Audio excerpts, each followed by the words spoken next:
Leader Gable, there's a couple of headlines that I want to kind of make sure that you've seen and kind of dive into this bill a little bit. This is the Tribune had opined earlier this fall. The headline was, Illinois passed an ambitious climate act 3 years ago, but it's struggling to meet clean energy goals. Have you read that? Have you read that story?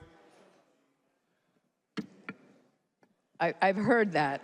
Yeah, so just a couple of excerpts from this one. 3 years ago, after the state passed the Climate Energy Jobs Act, which aims for 40% renewable energy by 2030, the state isn't meeting its annual clean energy goals. Just 7% of the state's retail electricity came from wind and solar in 2023-2024, far less than the goal of 22% included in CEJA, according to data from the Illinois Power Agency. It goes on to talk about how wind is lagging behind. In 2007, the state set a goal that 25% of its retail electricity would come from renewable energy by the year 2025.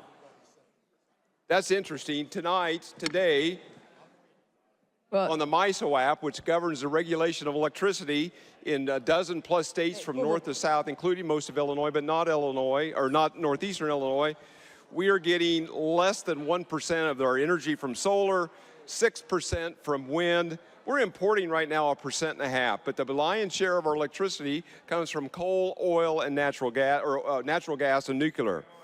The other headline that I want to talk about is more recently in the Tribune, where the governor of 5 states, including Illinois, calls for swift action on rising electrical bills. Have you seen that headline, Leader? I have not seen that one in particular, but I'm aware of it. So our own governor is bemoaning the increase in PJM electrical rates here. A letter comes after a recent PJM auction for such electricity resulted in a bill of $14.7 billion for consumers in the coming fiscal year compared to $2.2 billion just the year before. This is driving costs up. And the reason I bring this up, and with all due respect, Mr. Speaker, this is an interesting bill. It's a complicated bill. I wish the timer would be removed. More importantly, I wish that we weren't in the waning hours of lame duck session to debate this really important policy that it appears that on the adoption and the attempt to implement FEJA and CEJA, that it has tons and tons of failings. This is nothing more than a massive rewrite of what appears to be all the shortcomings in those 2 prior pieces of legislation. Again, it's a massive 291-page bill that we've had about 24 hours to look at, and thankfully I guess we've had that. But what we've seen with the implementation of these 2 prior bills, and it's all predictable what has happened here, it's drove our energy costs up. It's shutting down and is shutting down our Illinois energy production. It's created job losses. And again, we're importing less clean energy from out of state. Representative Miller gives you 3 minutes. Thank you. Leader, does this bill, and in what way does it address the failures in FEJA and CEJA? And before you answer that question, does it have an acronym like FEJA and CEJA?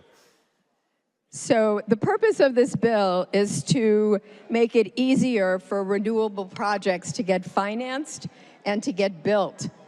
There have been long queues in both PJM and MISO, which have made it difficult for these projects to get financed. And we are serious. We really want to make sure that these projects can get financed, built quicker.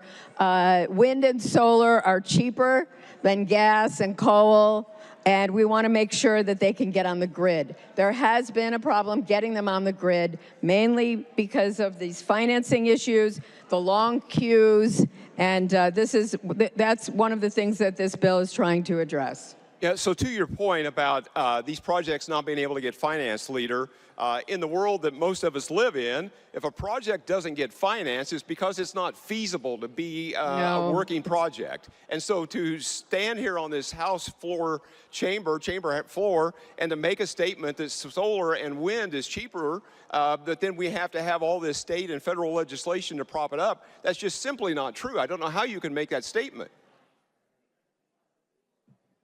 Yeah, please explain how that is possible without this legislation to prop it up. If these projects were sustainable, they were cheaper, the issue with the financing is that they have not had any security And this bill is going to help with that. They're going to make sure that that they would get paid. So finances don't like to invest in things that they're not sure they're going to get paid. So, if So it's with a this viable change, project, with the IPA, they will be assured that they will be paid. right. So all we're doing here to add security to these failing projects is to transfer or to put the burden on taxpayers, on ratepayers, one way or the other, to make sure that that the creditors are going to get paid on this thing. I don't know how you can say that any differently. Well, let's move on. So let me ask you, you mentioned earlier about the reason for this bill. I guess, is it just to add security into these people that are financing these projects? Is there anything that is one of the things. There are a number of smaller items which I discussed earlier around looking at energy storage. There's going to be a workshop set up for that. I discussed how the solar and wind are going to be getting a little more flexibility between 55% and 45%. Requiring the Solar for All program to calculate incomes on an annual basis.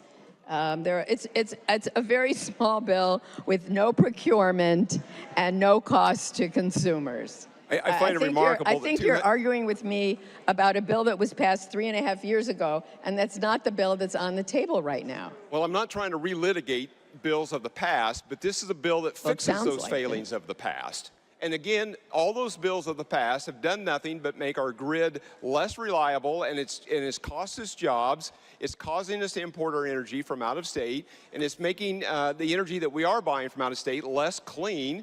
And again, this is driving costs up for consumers. Let's move on. Leader, so this bill creates a new Electric Transmission Systems Construction Standards Act. Can you explain to the body what that is and what that does?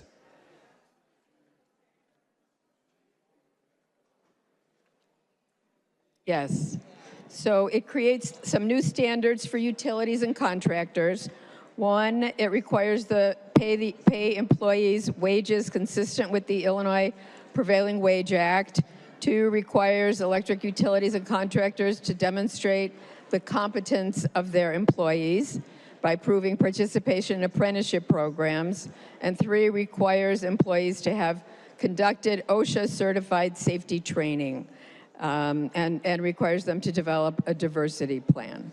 So thank you for that explanation, Leader. Aren't those things already included in CEJA and FEJA and state law and federal law? I mean, that seems like we're just kind of repeating what we already have. Why are we redoing this and reinventing the wheel here? I think people just wanted some clarity and to make sure that it was understood. Okay, can you explain this part about how it amends the Illinois Enterprise Zone Act and the relationship to high-impact businesses and how that factors into this? Yes.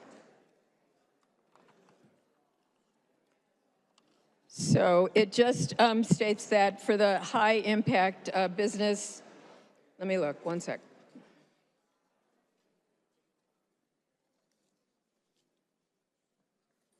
That it extends the high-impact business designation to businesses establishing battery energy storage facilities in the state. Further So question. they will be able to qualify as well. Thank you. So also there's an amendment to the Energy Community Reinvestment Act, and my analysis here is, just to paraphrase, requires that 75% of the energy transition community grant funds obtained by local government that are taxing authorities for a nuclear plant that was decommissioned before January 1, 2021 be used for property tax abatement. What nuclear plant is that, and why is this process being used here? So it's Zion, and this was in the original legislation, and it was not. It was just stated that the money should be used for economic development, except that in Zion they had a handshake agreement that it would be used for property tax abatement. Since that nuclear power plant closed and they don't get any taxes from it anymore. And then some of the governmental bodies reneged on that handshake deal. So there was a request to please put it in the bill. That seems interesting that we're doing handshake deals with taxpayer money. Well, we're trying to give it back to them in property tax abatement. Okay. It seems strange, but that's okay. So can you explain to me why there's no opposition on this bill? It seems strange that there's like tons of proponents, but is it just because that we've only had this language for 24 hours and the opposition has not had time to review it and we've weigh been in? working on this bill for months. It's because we invited everyone to the table and we took everyone's opinions and we crafted a bill that there is no opposition to. Thank you. I also heard in committee, and I read here about ICC's role in the standards when it comes to... Representative Wilhauer gives you 3 minutes. Thank you.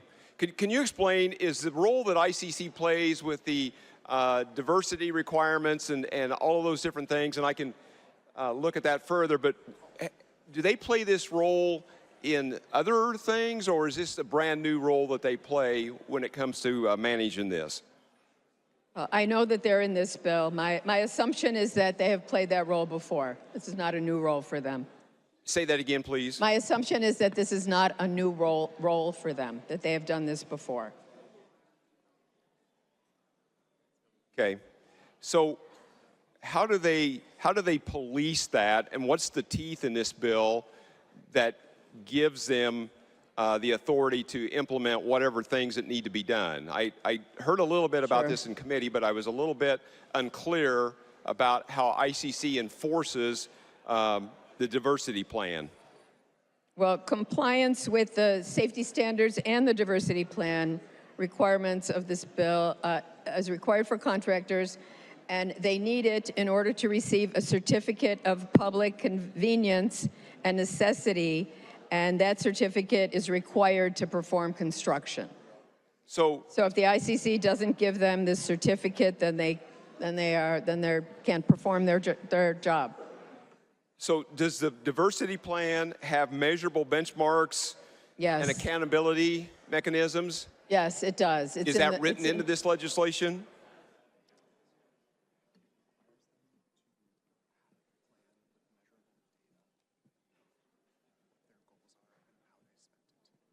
Okay, it requires them to have a plan with measurable requirements and data to prove it. Yeah. And so that's all. So what is the protection from contractors to bringing in foreign labor? That's not addressed in this bill. So they could do that?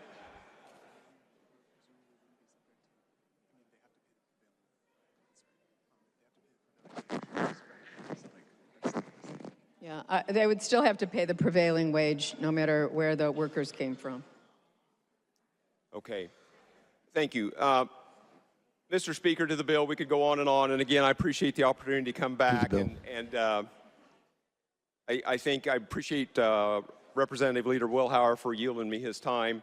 Ladies and gentlemen, this is bad legislation. We'll be back. We've already heard it tonight. We'll be back sometime this spring with more legislation to fix this failed policy. This is things that we do over and over again in this place, is pump out bad policy. And as I heard my seatmate speak earlier today, this chamber this facility has been named the Bad Idea Factory, and this is yet another shining example of a bad idea. Ladies and gentlemen, vote no.